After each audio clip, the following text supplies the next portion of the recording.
এর আগের যিনি প্রধান বিচারপতি ছিলেন, ওই মহামান্য কি শঙ্খচূড়, তো সরি চন্দ্রচূড়, তো তিনি এই মামলাটি হাইকোর্টে আমার অর্ডার থেকে সরাসরি তার বেঞ্চে যায়।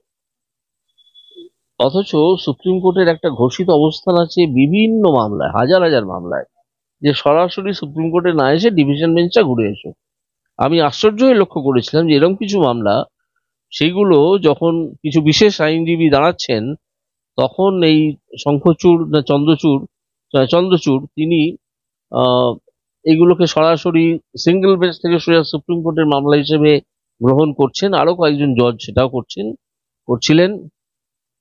কিন্তু তখন তাদের সেই স্বঘোষিত যে অবস্থান, যে ডিভিশন বেঞ্চ না হয়ে এখানে তুমি কেন আসছো, সেটা হ্যাঁ ডাইরেক্ট সুপ্রিম কোর্টে যাওয়ার বিষয়, যাওয়া যায় না তা আমি বলছি না, যাওয়াটার কোনো বাধা নেই, কিন্তু এটা একটা সেলফ ইম্পোজড রেস্ট্রিকশন, নিজেদেরই আরোপিত করা, নিজেদের ওপর একটা শৃঙ্খলা, যে ডিভিশন বেঞ্চ হয়ে এসো।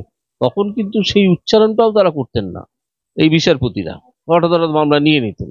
একজন তো ছিলেন মাহেশ্বরী, আমি পুরো নামটা বলতে পারছি না, দুজন মাহেশ্বরী ছিলেন, তাদের মধ্যে যিনি আগে রিটায়ার করেন সেই মাহেশ্বরী, তিনি তো একটা মামলায় এমন ভাবে অর্ডার দিয়ে দিয়েছিলেন যে সেখানে এমনকি বিরোধী পক্ষ উপস্থিত ছিল না, বিরোধী পক্ষে কোনো নোটিশও দেওয়া হয়নি। হুম। তো সেখানে একটা স্টে দিয়ে দিয়েছিলেন একজনকে গ্রেপ্তারের বিরুদ্ধে সরাসরি। তার ঘরে ডিএ মামলা বহুদিন ধরে পড়ে আছে। আমি আজকে ভারতবর্ষের একজন সাংসদ হিসেবে এবং একজন ভারতবর্ষের নাগরিক হিসেবে এই ঋষিকেশ রায়ের কাছে আমি জানতে চাই, সরাসরি আমি জানতে চাই যে আপনি অন্তত কোর্টে বসে একটা যুক্তি দেখান যে কেন এতদিন আপনি ডিএ মামলাটা ফেলে রেখেছেন। আপনার এত কিসের ইন্টারেস্ট ডিএ মামলা না শোনা? কেন? আপনি কি এই নিয়ে তদন্তের মুখোমুখি হবেন? আপনার নিজের বিরুদ্ধে তদন্ত করার আদেশ দেবেন? তা যদি দেওয়ার ইচ্ছে আপনার না থাকে, তা যদি আপনি না চান, বা যদি মনে করেন যে অন্য কোনো রকমের পিটিশন আসুক আপনার সামনে, যাতে আপনি যথেষ্ট, যদি লজ্জাবোধ থাকে লজ্জিত হবেন, তাহলে আপনি ইমিডিয়েটলি একটা কৈফিয়ত দিন। কৈফিয়ত আকারে দিতে হবে না, কিন্তু অন্তত রিজনটা দেখুন, রিজনটা দেখান যে কেন এতদিন ধরে এই মামলাটা পড়ে আছে। এটা করে শেষ স্টেজে পৌঁছে গিয়েছে। ঠিক আছে, সে তখন ওরা ভয়তে কাঁপছেন ঠকঠক করে। আজ যদি সেই মামলা উপযুক্ত ভাবে দেখা হয়, তাহলে তারা আবার ওই ঠকঠক করে কাঁপতে থাকবেন। দেখুন, একনাথ সিন্ধের সঙ্গে বহু বিধায়করা ছিলেন। অভিষেক বন্দ্যোপাধ্যায় একটি নোন অপরাধী, ঠিক আছে, গ্রেপ্তার হননি মানে তিনি অপরাধী নন তা তো নন। বিভিন্ন রকমের অপরাধ তিনি করেওছেন, প্রচুর টাকা কামিয়েছেন, তার কোনো এই নেই, হিসেব নেই, এত টাকা কামিয়েছেন। তো তাকে নিয়ন্ত্রণের চেষ্টা করা হচ্ছে, তার মানে এই নয় যে তার সঙ্গে তার দলের অনেকের সংযোগ আছে। তার দলে কেউ ওনাকে মানবেন বলে মনে হয় না, কারণ তিনি তো সেদিনের ছোকরা। দলটা তো মমতা বন্দ্যোপাধ্যায়, এই মমতা বন্দ্যোপাধ্যায় হস্তক্ষেপ করছেন দলটাকে টিকিয়ে রাখার, দলটাকে সঠিক লাইনে আনার চেষ্টা শুরু করে দিয়েছেন। ইতিবাচক কিছু কাজকর্ম করছে। শৃঙ্খলার এমনই অবস্থা, একটাতে হচ্ছে না, তিনটি করেছেন। আর হাস্যকর হচ্ছে যে ওদের একজন সাংসদ আছেন যিনি চূড়ান্ত অসভ্যতা করেছেন, যা ভারতবর্ষের সংসদে যার কোনো নজির নেই। এই জয়েন্ট পার্লামেন্টারি কমিটি চূড়ান্ত অসভ্যতা করেছেন, তাকে আবার এই সংসদের শৃঙ্খলা রক্ষা কমিটিতে রাখা হয়েছে। তিনটেতেই রাখা হয়েছে, আমি যতদূর শুনেছি একটাতে, ওইটাতেই রাখা হয়েছে। তো তিনি আহ, তার হয়তো ওটাই উপযুক্ত কোয়ালিফিকেশন, যে চূড়ান্ত অসভ্যতা করবেন, যা ভারতবর্ষের ইতিহাসে কখনো নেই, তিনি ইতিহাসে নাম লেখাবেন ওইভাবে। হুম। তো তিনি হচ্ছেন একটা কমিটি রেবল মেম্বার, তিনি আবার ব্যবস্থা নেবেন। চিন্ময় মহাপ্রভুকে জেলের মধ্যে সাধারণ কয়েদিদের সঙ্গে রাখার কথাই না, যদি কোনো সরকারের কোনো বিন্দুমাত্র বিচক্ষণতা থাকে, যদি একটি সরকার অসভ্য বর্বর ভাবে না চলতে থাকে, তাহলে কোনো সরকার এই কাজ করবে না। আমি এক্ষুনি দাবি করছি নোবেল কমিটির কাছে যে ইউনূসের ওই নোবেল শান্তি পুরস্কার ফিরিয়ে নেওয়া হোক। এক্ষুনি ফিরিয়ে নেওয়া হোক বিষয় আছে, কারণ তাদের প্রধানমন্ত্রী, বাংলাদেশের প্রধানমন্ত্রী এখনো পদত্যাগ করেননি। এটা বোঝা যাচ্ছে যে বাংলাদেশ এখন একদল অসভ্য বর্বর একদল লোকের পাল্লায় পড়েছে।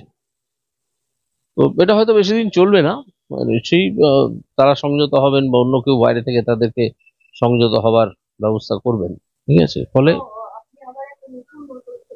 না, পদত্যাগ তো করেননি, এটা তো সবাই বুঝতে পারছেন। রাষ্ট্রপতি নিজেই বলেছেন, আমার মতে তো তাই, আইনগতভাবে তাই, যে হাসিনা সে দেশে এখন থাকছেন না হয়তো, কিন্তু তার মানে এই নয় যে তিনি প্রধানমন্ত্রিত্ব থেকে পদত্যাগ করেছেন, তার সরকার চলে গেছে, এটা এখনো কেউ ডিক্লেয়ার করেনি। এই গুন্ডাগর্দি যারা করছে, ইউনুসকে সামনে রেখে, ইউনুসের আশ্রয় এবং প্রশ্রয়ে আহ উম, তারা এই কথাটা বলছে। তো এটা নিয়ে আন্তর্জাতিক আইন নিশ্চয়ই এ বিষয়ে বিষয়টা দেখবে এবং এই বিষয়ে উপযুক্ত মন্তব্য আসবে আরো যারা আন্তর্জাতিক বিশেষজ্ঞ তাদের কাছ থেকে। তো এখন যেহেতু হিন্দু নামটা উচ্চারণ করতেও তার অসুবিধা হচ্ছে দেখা যাচ্ছে, তো হিন্দুদের উপর অত্যাচার হচ্ছে তিনি এখন আর স্পষ্টভাবে বলতে পারছেন না যে হিন্দুদের উপর অত্যাচার করা যাবে না, কারণ তার মুসলমান ভোট ব্যাংকে ভাঙন ধরবে সেই ভয়তে। তো হয়তো সেই জন্যই বলছেন না, হয়তো কেন, আমি নিশ্চিত যে সেই ভয়তেই বলছেন না। তারা আজ পর্যন্ত যারা ওই ওয়াকফ বিলের বিরোধিতা যারা করছেন, তৃণমূল সহ, তারা আজ পর্যন্ত এই ওয়াকফ যে সংশোধনীগুলো আনা হয়েছে সেগুলো কেন অযৌক্তিক, কেন সেগুলো করা উচিত নয়, কেন সেটা সংবিধান বিরোধী হতে যাচ্ছে, সে সম্বন্ধে একটা সামান্য যুক্তিও দিতে পারেননি তাদের বিরোধিতার সপক্ষে। এই ওয়াকফ বিলকে কেন্দ্র করে এনারা তো কিছু যুক্তি দিতে পারছেন না। ওয়াকফ বিল কেন খারাপ, ওয়াকফ সংশোধনী বিল কেন খারাপ, তার কোনো যুক্তি দিতে পারছেন না। এখন মিথ্যে কথা বলে, মিথ্যে রটনা করে এইভাবে বাজার গরম করার চেষ্টা হচ্ছে, যেগুলো ওখানে আদৌ নেই সেই সব কথা বলেছে। কে কার জমি নিয়ে নিচ্ছে, কেউ কারো না না না না না, কোনো জমি নিয়ে নেওয়ার কোনো প্রভিশনই নেই, কি করে জমি নেবে? না না না না, এটা একদম ভুল কথা বোঝাচ্ছে। বরং না না না, কোথায় আছে, ওরা তো আজ পর্যন্ত দেখাতে পারেননি, ওরা বিলটা ভালো করে পড়েনি। যারা ওখানে চিৎকার চেঁচামেচি করছেন তারা বিলটা ভালো করে পড়েনি। বাংলাদেশ নিয়ে রাজ্য রাজনীতি উত্তাল, ইতিমধ্যেই সংখ্যালঘু নিধন চলছে কার্যত বাংলাদেশে। আমার সঙ্গে রয়েছেন প্রাক্তন বিচারপতি অভিজিৎ গঙ্গোপাধ্যায়, তমলুকের সাংসদ। কথা বলবো স্যারের সাথে, সংসদের রীতিমতো অধিবেশন চলছে, স্যার ব্যস্ত। স্যার বলছি, সংসদের অধিবেশন চলছে, একদম ভারত কি গুরুত্বপূর্ণ ভূমিকা নিচ্ছে এই ক্ষেত্রে? কি ভূমিকা নিচ্ছে, কারণ কেন সংখ্যালঘু নিধন চলছে কার্যত বাংলাদেশ? ভারত একটা দেশের অভ্যন্তরীণ ব্যাপারে তো সবসময় হস্তক্ষেপ করতে পারে না। তবে এখানে যেহেতু হিন্দুদের বিষয়, সেই জন্য ভারতকে কণ্ঠস্বর তুলতেই হচ্ছে, কোনো উপায় নেই, আমাদেরকেও তুলতে হচ্ছে। আমরা যারা এখানে ধর্মনিরপেক্ষ মানুষজন বা হিন্দুত্বকে ভালোবাসি, হিন্দু যারা, তারাও এখানে আওয়াজ তুলছেন। তো বাংলাদেশে একটা আহ, গোষ্ঠী, তাদের সঙ্গে বেশ কিছু লোক জড়ো হয়েছেন, তারা হিন্দুদের উপর অত্যাচার শুরু করেছেন এবং বাংলাদেশ সরকার এ সম্বন্ধে কোনো আহ, উপযুক্ত ব্যবস্থা নিচ্ছে না। উদাসীন মানে তাদেরকে অ্যালাউ করছে, পুলিশকেও ব্যবহার করছে হিন্দুদের বিরুদ্ধে। ফলে এটা বোঝা যাচ্ছে যে বাংলাদেশ এখন একদল অসভ্য বর্বর একদল লোকের পাল্লায় পড়েছে। তো এটা হয়তো বেশি দিন চলবে না, নিশ্চয়ই তারা সংযত হবেন বা অন্য কেউ বাইরে থেকে তাদেরকে সংযত হবার ব্যবস্থা করবেন, বাইরে থেকে হোক ভেতর থেকে হোক। তো ভারতবর্ষ এখনো আহ শুধু আপত্তিই করেছে, তাদের প্রতিবাদটুকু জানিয়েছে, আহ, কিন্তু বাংলাদেশ সম্বন্ধে আর তেমন কোনো প্রতিক্রিয়া ভারত এক্ষুনি জানাচ্ছে না, কারণ আফটারঅল এটা তাদের দেশের আভ্যন্তরীণ বিষয়। কিন্তু যেহেতু আমরা গর্বের সঙ্গে বলি যে আমরা হিন্দু, তাই হিন্দুদের উপর অত্যাচার হলে ভারত কথা বলতেই হবে। একটা জিনিস আমি বলছি, রীতিমতো দেখা যাচ্ছে সংখ্যালঘু নিধন চলছে কার্যত, হিন্দুদের উপর অকথ্য অত্যাচার চলছে। বলছি, ইউনূস সরকার তো নোবেল জয়ী, তিনি মানুষ আশা করেছিলেন তিনি ভালো সরকার চালাবেন, বা একটা শিক্ষিত মানুষ, নোবেল জয়ী মানুষ, নোবেলটাও আবার পেয়েছিলেন শান্তির জন্য। সেই ইউনূস সরকারকে ভুলে গেলেন? না, ইউনূস সরকার তো একেবারে কবজা করে ফেলেছে একদল মৌলবাদী গোষ্ঠী, মুসলিম মৌলবাদ, তারা সেরকম ভাবেই চালাচ্ছেন। আর ইউনূস তাদেরকে নিয়ন্ত্রণের মতো কোনো ব্যবস্থা করছেন না। ইউনূসের মনে হচ্ছে কোনো ক্ষমতাই নেই, বা তিনি ইচ্ছে করে করছেন না। ইউনূসকে যখন তারা সরকারের প্রধান করেইছেন, প্রথম কথা এটা একটা আদৌ সরকার কিনা, বা একটা দেশের ক্ষমতা ছিনিয়ে নিয়ে একটা কিছু লোককে আহ, সরকার বলে চালানো, এটা হচ্ছে কিনা সেটা নিয়েও খুব গভীরে ভেবে দেখার বিষয় আছে। কারণ তাদের প্রধানমন্ত্রী, বাংলাদেশের প্রধানমন্ত্রী, এখনো পদত্যাগ করেননি। কিন্তু এই ইউনূস যে নোবেল পুরস্কারের কথাটা বললেন, সেটা ইউনূসের এই যে আহ, নিষ্ক্রিয়তা, অথচ তার আবার এই যে একটা ছিনতাই করা একটা ক্ষমতা, তার মাথায় বসে থাকা, এই সব থেকে আমি এক্ষুনি দাবি করছি নোবেল কমিটির কাছে যে ইউনূসের ওই নোবেল শান্তি পুরস্কার ফিরিয়ে নেওয়া হোক, এক্ষুনি ফিরিয়ে নেওয়া হোক। কারণ ইউনূস কোনো শান্তির সন্ধান তো দিতেই পারছেন না, অথচ তিনি উম, যারা সংখ্যালঘু ওখানে হিন্দু, অর্থাৎ তাদের ওপর অত্যাচারটাকে নিয়ন্ত্রণ করছেন না, অথচ তিনি ক্ষমতায় থাকছেন।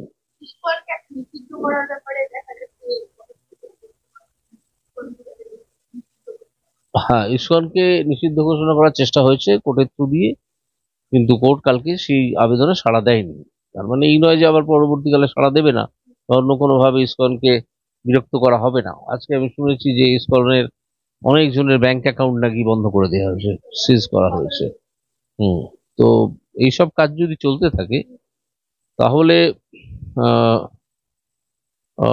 ইউনূস এর এই যে দলবল, এরা যেটা করছেন, তাদের জেনে রাখা উচিত যে আহ, এর প্রবল প্রতিক্রিয়া ভারতবর্ষে তো হবেই। কারণ ভারতবর্ষ তো হিন্দুদের একটা আহ, অত্যন্ত গর্বের জায়গা। যদিও মুসলমানরা সেখানে শান্তিতেই বসবাস করে, প্রচুর মুসলমান, এবং ভারতবর্ষ সেই গ্যারেন্টি দেয় যে মুসলমানদের উপর অত্যাচার হয় না এখানে। সংখ্যালঘুদের উপর, সংখ্যালঘুদের উপর তো আমি মুসলমানদের কথাই বোঝাতে চাইছি এখানে। তো এর প্রতিক্রিয়া নিশ্চয়ই হবে, চতুর্দিকে হতে শুরু করেছে। ভারতবর্ষের হিন্দুরা তো আওয়াজ তুলছেন, যদিও রাষ্ট্রীয়গতভাবে বা সরকারিভাবে এখনো একটা বিবৃতি এসছে, যদিও সেই বিবৃতি আহ, এই খুব কড়া কড়া ধরনের বিবৃতি। আহ, আপনি বলছেন, আপনিও গর্জে উঠছেন কার্যত, আপনি নোবেল ফেরানোর জন্য বলছেন নোবেল কমিটিকে। মুখ্যমন্ত্রী বলছেন একটা দেশের আভ্যন্তরীণ ব্যাপার, আমরা একটা অন্য দেশ, এই ব্যাপারে কথা বলা আমাদের ঠিক সাজে না। না, এটা তো উনি একটা আহ, মানে ঠিক সুযোগ মতো উনি অভ্যন্তরীণ ঘটনা, বৈদেশিক ঘটনা বলে উনি সরে যান। তিস্তা জলের সময় তিনি মন্তব্য করেন, সেটাও তো আন্তর্জাতিক ব্যাপার ছিল, তিনি তো অনেক মন্তব্য করেছিলেন। তো এখন যেহেতু হিন্দু নামটা উচ্চারণ করতেও তার অসুবিধা হচ্ছে দেখা যাচ্ছে, তো হিন্দুদের উপর অত্যাচার হচ্ছে, তিনি এখন আর স্পষ্টভাবে বলতে পারছেন না যে হিন্দুদের উপর অত্যাচার করা যাবে না, কারণ তার মুসলমান ভোট ব্যাংকে ভাঙন ধরবে সেই ভয়তে। তো হয়তো সেই জন্যই বলছেন না, হয়তো কেন, আমি নিশ্চিত যে সেই ভয়তেই বলছেন না। কারণ প্রথমত তিনি একজন হিন্দু সাধু, হিন্দু মঙ্ক। এবার তাকে অন্য কোনো এমন খাদ্য খাইয়ে দেওয়া হচ্ছে কিনা, জোর করেও হতে পারে, বা তাকে না জানিয়েও হতে পারে, যেটা তার ধর্মবিরোধী, এটা কেউ জানে না। দ্বিতীয় কথা হচ্ছে যে তিনি যে সাধারণ অপরাধীদের সঙ্গে আছেন, তারা যে কোনো সময় তাকে মারধর করে বা অন্যরকম ভাবে মেরে ফেলতে পারে, সেই আশঙ্কাটা থেকেই যাচ্ছে, সেই আশঙ্কাটা আছে। সেই জন্যে কোনো সভ্যভদ্র সরকার যদি হতো, এবং যে কোনো মিথ্যে ছুতো নাথা দেখিয়েও যদি কাউকে অ্যারেস্ট করা হয়ে থাকতো এরকম ব্যাপারে, তাহলে তারা এই ধরনের সাধুর জন্য একটা আলাদা বাসস্থানের ব্যবস্থা করে, সেটাকে জেল বলে ডিক্লেয়ার করে সেইখানে জেলে পুরে রাখতে পারতেন। সেটাকে জেল হিসেবে ডিক্লেয়ার করা যায়, ঠিক আছে, আমাদের আইনে তো করা যায়, ওদের আইনে করা যায় কিনা জানি না, অবশ্য ওদের ওখানে তো কোনো আইন আছে বলে এখন মনে হচ্ছে না আপাতত কিছুদিন। কোর্ট হয়তো মনে করেছে আরো তদন্তের দরকার, সেই জন্য দেয়নি, হতে পারে এরকম। তো কোর্ট বলুক না বলুক, যদি তিনি একটা কাস্টডিতে থাকেন, তাহলে কাস্টডিতে রাখা মানে সবসময় যে জেলখানায় ও প্রতিষ্ঠিত যেগুলো জেলখানা সেখানেই রাখতে হবে এই ধরনের একজন সাধুকে, এটা তো কথা নয়। এই ধরনের একজন সাধুকে কোনো গেস্ট হাউসে রাখা যেতে পারতো, কোনো বাড়িতে বন্দি করে রাখা যেতে পারতো, যেখানে তিনি তার ধর্মাচরণও করতে পারবেন, যেখানে তিনি নিরাপদে জেলে ঢুকিয়ে রেখেছেন, মানে ঢুকিয়ে রেখে একজন মানুষকে মারছেন, অত্যাচার করছেন, সেই জন্য তো জেল তৈরি হয় না, তাই না? এখন তো জেলের নাম সংশোধনাগার হয়ে গেছে, মানুষকে সংশোধন করা। তো সে কনসেপ্ট ওখানে কতদূর ছড়িয়েছে আমি জানি না, আমাদের ভারতবর্ষে তো অনেকটা হয়েছে, চলছেও সে কাজ। তো তাকে তো আলাদা জায়গায় রাখার কথা, আর হচ্ছে এটাকে জেল হিসেবে ডিক্লেয়ার করে রাখতে পারতো, তাহলে বুঝতাম যে একটা সভ্য ভদ্র কাজ চলছে। কিন্তু এটা তো একটা মনে হচ্ছে অসভ্য বর্বরদের একটা সরকার চলছে। মুখপাত্র করে পাঠানো হলো অভিষেক বন্দ্যোপাধ্যায়কে, কার্যত অভিষেক বন্দ্যোপাধ্যায় ঘনিষ্ঠ যত মুখপাত্র তাদেরকে কার্যত সরিয়ে দেওয়া হলো। হ্যাঁ, এটা দেখলাম এক ভদ্রলোক কালকে খুব শুকনো মুখে কান্নাকাটি করছেন। তার নামটাও আমি বলে দিচ্ছি, অরূপ চক্রবর্তী। তিনি আমি বিভিন্ন টিভির অনুষ্ঠানেতে গেছি, যে তিনি যথেষ্ট তৈলমর্দন করে চলতেন এবং যথেষ্ট চামচাগিরি করে চলতেন এই তৃণমূল কংগ্রেসের, এবং অন্যদেরকে গালাগাল বন্ধ করতে, অযৌক্তিক গালাগাল বন্ধ করতে পিছপা হতেন না। তাকে বাদ দিয়ে দেওয়া হয়েছে, ঠিক আছে? তো এটা হয়তো এরকম হতে পারে যে অভিষেককে একটু নিয়ন্ত্রণ করার চেষ্টা হচ্ছে। একের পর এক জামিন হচ্ছে। সম্প্রতি পার্থ চট্টোপাধ্যায়, অর্পিতা, যার বাড়ি থেকে কোটি কোটি টাকা পাওয়া গেছে, কুন্তলের জামিন, পরপর সবাই জামিন পেয়ে যাচ্ছে। এক সময় আপনি যাদেরকে একদম কড়া হস্তে যে এই হসপিটাল যাওয়া যাবে না, উরবান ওয়ার্ড যাওয়া যাবে না, সঙ্গে সঙ্গে আপনারা জেলে যাবেন বা সিবিআই দপ্তরে যাবেন, এইভাবে যাদেরকে কড়া নির্দেশ দিয়ে একদম লিখে দিয়েছিলেন, তারা কিন্তু একের পর এক জামিন পেয়ে যাচ্ছে। না, ওই পিজি হসপিটালে যাবেন না বা উর্বান ওয়ার্ডে যাবেন না, এটা একটা হালকা মন্তব্য ছিল, এটা রেকর্ডে উল্লেখ করিনি, যেহেতু এটা হালকা চালে মন্তব্যটা করা হয়েছিল। কিন্তু তাদেরকে আমি সময় বেঁধে নির্দেশ দিয়েছিলাম যে এই সময়ের মধ্যে তাদেরকে যেতে হবে, না গেলে আদালত ব্যবস্থা নেবে। তো তারা সবাই, অতটা সাহস তাদের হয়নি তখন, যে এখনো আজ কতটা হয়েছে আমি জানি না, যে আদালতকে অগ্রাহ্য করবেন। তো যদিও আদালতকে অগ্রাহ্য করার জন্য তারা একেবারে দলবদ্ধভাবে আমার কোর্টরুমে এসে বিভিন্ন রকমের অসভ্যতা করেছেন। তাদের জন্য আবার দালাল ভাড়াও করা হতো, কিছু কিছু দালালকে। হ্যাঁ, আক্রমণ করলে ঠিক আছে, ওদের মুখপাত্র তো কুণাল ঘোষ তো রোজ আমাকে আক্রমণ করতেন বিভিন্ন রকম ভাবে, ঠিক আছে, সে তখন ওরা ভয়তে কাঁপছেন ঠকঠক করে। আজও তো যদি সেই মামলা উপযুক্ত ভাবে দেখা হয়, তাহলে তারা আবার ওই ঠকঠক করে কাঁপতে থাকবেন। এবং সেখানে সাবমিশনে শুনলাম তো একজন বলেছিলেন সুপ্রিম কোর্টের কাছে, এই মামলা চলতে থাকলে পুরো মন্ত্রিসভা জেলে চলে যাবে। চলে যাওয়ারই অবস্থা হয়েছিল, এবং আমি সেটা ধরেও ফেলেছিলাম। তবে এই চন্দ্রচূড়ের আমলে এই শিক্ষা দুর্নীতি নিয়ে উম, যেটা আমি নিয়ে অগ্রসর হচ্ছিলাম, সেটা নিয়ে যেভাবে ডিল করা হয়েছে, তাতে চন্দ্রচূড়ের প্রতি আমার শ্রদ্ধা তেমন আর খুব একটা অবশিষ্ট নেই। তেমন নেই। তো জামিন পেয়ে যাচ্ছে, তার কারণ হচ্ছে যে সুপ্রিম কোর্ট সম্প্রতি একটা করেছে, একটা আইনটাকে একটু শিথিল করে দিয়েছে, যে আহ, যদি অর্ধেক মেয়াদ খাটা হয়েই যায়, তাহলে তাকে বেল দিয়ে দিতে হবে যদি বিচার শুরু না হয়। এটা যিনি করেছেন তার নাম ঋষিকেশ রায়। তার বেঞ্চ এই অর্ডারটা দিয়েছিল যে অর্ধেকের বেশি মেয়াদ যদি খাটা হয়ে যায়, অর্ধেক বা তার বেশি মেয়াদ যদি খাটা হয়ে যায়, তাহলে তাদেরকে জামিন দিয়ে দিতে হবে। তিনি এটা করলেন, মানবিকতার দিক দিয়ে করেছেন বলে আহ কেউ মনে করবে কিনা আমি জানি না, ঠিক আছে, সে সম্বন্ধে আমি কিছু বলছি না। কিন্তু আমাদের মনে রাখতে হবে যে এই ঋষিকেশ রায়, তার ঘরে ডিএ মামলা বহুদিন ধরে পড়ে আছে। আমি আজকে ভারতবর্ষের একজন সাংসদ হিসেবে এবং একজন ভারতবর্ষের নাগরিক হিসেবে এই ঋষিকেশ রায়ের কাছে আমি জানতে চাই, সরাসরি আমি জানতে চাই, যে আপনি অন্তত কোর্টে বসে একটা যুক্তি দেখান যে কেন এতদিন আপনি ডিএ মামলাটা ফেলে রেখেছেন। আপনার এত কিসের ইন্টারেস্ট ডিএ মামলা না শোনা? কেন? আপনি কি এই নিয়ে তদন্তের মুখোমুখি হবেন? আপনার নিজের বিরুদ্ধে তদন্ত করার আদেশ দেবেন? তা যদি দেওয়ার ইচ্ছে আপনার না থাকে, তা যদি আপনি না চান, বা যদি মনে করেন যে অন্য কোনো রকমের পিটিশন আসুক আপনার সামনে, যাতে আপনি যথেষ্ট যদি লজ্জাবোধ থাকে লজ্জিত হবেন, তাহলে আপনি ইমিডিয়েটলি একটা কৈফিয়ত দিন। কৈফিয়ত আকারে দিতে হবে না, কিন্তু অন্তত রিজনটা দেখুন, রিজনটা দেখান যে কেন এতদিন ধরে এই মামলাটা পড়ে আছে। এটা একবারে শেষ স্টেজে পৌঁছে গিয়েছে। একটা কথা আমি শুধু বলতে চাই, পশ্চিমবঙ্গবাসী এই মুহূর্তে দাঁড়িয়ে অর্পিতার জামিনের পর অনেকেই বলছি স্যার তাহলে 10 কোটি টাকা চুরি করে মানে জেলে চলে যাব, 7 বছর 8 বছর জেল খাটবো, তারপরে তো 10 কোটি টাকা আমার আর সম্পত্তিও আমার, কি কাজ করবো সাধারণ মানুষ? না আমি বলছি কিছু তো, এই যে তৃণমূল আমলে যারা জেলে যাচ্ছে আবার তৃণমূল আমলে ফিরে আসছে, আপনার মনে হয় তারা কি গরিব হয়ে যাবে ফিরে এলে? গরিব কেন হবে? তারা যেরকম ভাবে তোলা তুলছিল, যেরকম ভাবে জিনিসপত্র বিক্রি করছিল, চাকরি বাকরি বিক্রি করছিল, সেই কাজে আবার ইনভলভ হয়ে যাবে, তার থেকে আবার টাকা কামাতে শুরু করবে। কিন্তু যেটা বিচার হতে অনেক সময় লাগে, বিচার হতে অনেক সময় লাগে। হ্যাঁ, খাটাতে পারে, খাটাতেই পারে, ঠিক আছে।